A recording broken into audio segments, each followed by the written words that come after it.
I live here, but I work downtown. Just the idea of going home we sometimes take for granted. It isn't an easy life by any means. It's not something I would choose. Just when we think we know what it's like to tough it out on any given day, we need to remember people like Chris Klein. As nonchalant as possible here. And ask ourselves, do we? I suppose you could call this home sweet hell. I've been at this facility for almost 2 years now. Just 70 square feet. It's about $160 a month. This is the best that Chris says he can do to find solace. I work full-time, and I still can't make it in the city. For those of us who lease space at self-storage facilities, we choose the units that are climate-controlled to protect certain valuables. Chris chooses his to keep warm in the winter, as warm as 40, maybe 50 degrees can be. It gets cold. I mean, don't get me wrong, it does get cold. But it's better than being out there. Life wasn't always this way for Chris and his dog, Onwin. There we go. The rental market has simply squeezed them out over the last few years. Chris used to lease space in someone's basement in Lakewood, then a room from a man in Parker.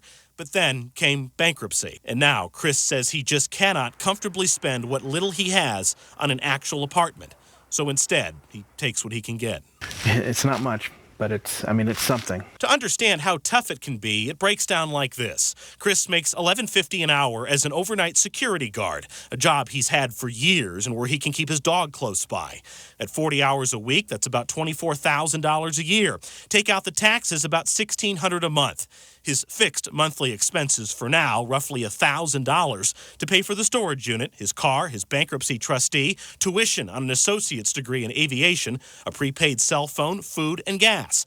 Left over at best about $600 for anything else life could throw his way, including trying to save. Everything that I own is in this space. That's why he says the storage unit just makes sense, but he fears it may not last. There have been people who walk through here who I later talk to the manager. And, I hear, were you sleeping in your space? That kind of thing. So they're trying to get you in trouble. Chris says he sometimes sleeps in his car in a metro park when it's warmer outside. In that space. Without the car, he says he could hardly get to work. Without the work, he just could not support himself. The man has pride. Like you said, I don't want to hand out. This Gulf War veteran said he'd gladly take some help with housing, but the VA and another organization, he says, just haven't come through yet. He says his family out of state is not much of an option either. So for now, this is reality. Did you ever think that you would be in something like this? No. No, never. This is home. This is not a choice for me. This is survival.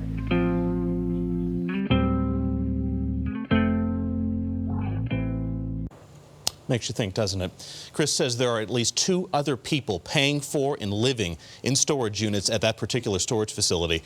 We decided to withhold the name of that place for their protection. Now, we're still working to figure out exactly how many other people are in a similar position like that metro-wide. Yeah, and what about Chris? I mean, really, how long can he go on living there? Well, basically until he's told to leave. It is illegal to live in places like that. And I will say we are actively trying to help him and his dog find something better, of course, but it is not easy at all. In fact, I hope you can join us tomorrow night at 10 o'clock. We're going to show you just how much apartment you can get with your money, especially if you don't have that much money. And we're going to talk about a brand new legislative effort that's about to get underway that could make a tangible difference in bringing down rent prices here in the metro. All an eye-opener. Thank you so much, Ryan. Looking forward to that. Thank you very much.